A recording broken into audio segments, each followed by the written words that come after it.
आपने मथुरा से 21 किलोमीटर की दूरी पर मौजूद गोवर्धन पर्वत के बारे में कभी ना कभी जरूर सुना होगा। वैसे इसके बारे में कई धार्मिक मान्यताएं भी हैं। इन्हीं में से एक की माने तो कहा जाता है कि सालों पहले तक इसकी ऊंचाई 30,000 मीटर हुआ करती थी, जो आज के दौर में घटते घटते सिर्फ 30 मीटर रह गई है। इसके पीछे छिपी हुई कहानी की माने तो ऐसा कहा जाता है कि इस पर्वत को श्राप दिया गया था कि जैसे जैसे कलयुग खत्म होता जाएगा, इसकी ऊंचाई भी अपने आप कम होती जाएगी। कहा जाता है कि इस पर्वत के सच्चे मन से पूजा करने पर भगवान श्री कृष्ण काफी खुश होते हैं और भक्तों की मांगी हुई मुरादों को जरूर पूरा करते हैं। अब आइए जानते हैं इस पर्वत को श्राप क्यों और किसने दिया था। ऐसा कहा जाता है कि एक बार पुलत्स्य ऋषि मथुरा के पास से होकर गुजर रहे थे, तभी उनकी नजर गोवर्धन नाम के सुंदर से दिखने वाले पर्वत पर पड़ी। आपकी जानकारी के लिए बता दें कि गोवर्धन द्रोणांचल पर्वत का ही बेटा था। पुलत्स्य ऋषि गोवर्धन पर्वत की सुंदरता को देखने के बाद उससे अपना ध्यान नहीं हटा पा रहे थे, जिसके बाद उन्होंने द्रोणांचल से गोवर्धन को काशी ले जाने की बात कही। उन्होंने कहा कि प्रभु, मैं शिव की नगरी काशी में रहता हूँ और आपके पुत्र गोवर्धन को अपने साथ काशी ले जाना चाहता हूँ, जहाँ मैं इसकी दिन रात खूब सेवा करूंगा। ये बात सुनकर वो अपने पुत्र को खोने के डर से बहुत दुखी हुए, लेकिन एक साधु के मांगने पर वो उन्हें मना नहीं कर सकते थे। इसीलिए उन्होंने भारी मन से पुलत्स्य ऋषि को गोवर्धन पर्वत ले जाने के लिए कह दिया। क्योंकि वो कोई आम पर्वत नहीं था, इसीलिए उन्होंने एक ऐसी चाल चली जिसमें पुलत्स्य ऋषि फंस कर रह गए, और जब तक उन्हें कुछ समझ में आया तब तक काफी देर हो चुकी थी।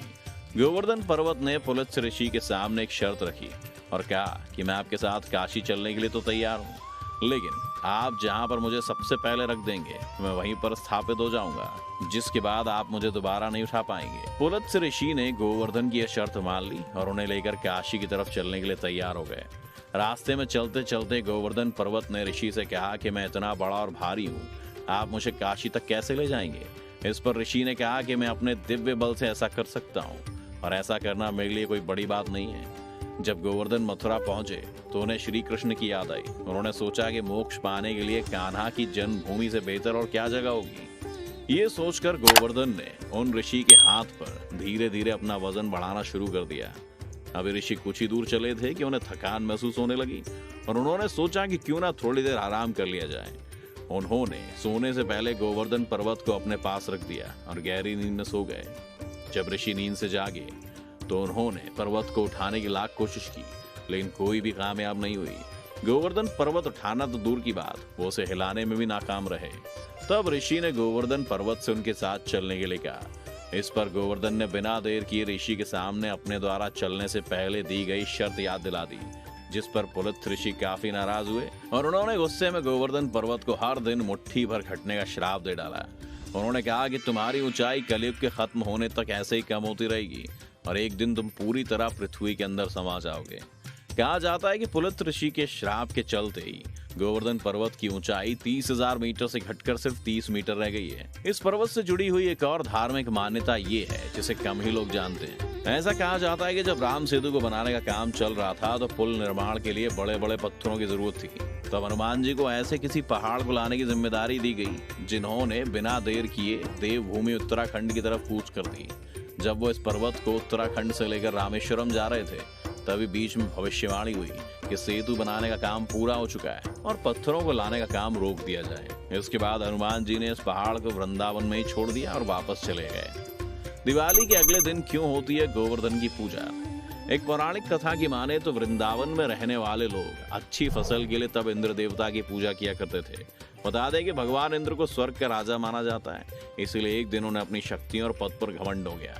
तब भगवान श्री कृष्ण ने इस घमंड को तोड़ने और इंद्र को सबक सिखाने के लिए एक लीला रची थी। भगवान कृष्ण ने वृंदावन में रहने वाले लोगों को समझाया कि गोवर्धन पर्वत की उपजाऊ भूमि की वजह से ही यहाँ पर घास उगती है, जिसे खाकर गाय दूध देती है और किसानों की मेहनत से उगाई गई सब्जियों से उनका पेट भरता है।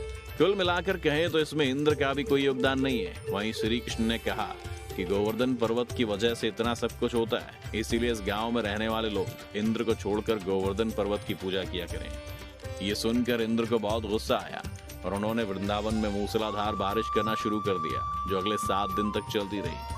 क्योंकि ये लीला भी श्री कृष्ण ने रची थी, इसलिए इंद्र के इस रौद्र रूप से बचने के लिए भगवान श्री कृष्ण ने अपने बाएं हाथ की कन्नी उंगली पर पूरे गोवर्धन पर्वत को उठा लिया, जिसके नीचे यहाँ रहने वाले सभी लोग और जानवर बड़े ही आराम से रहने लगे और गांव वालों को किसी भी तरह का कोई नुकसान नहीं हुआ।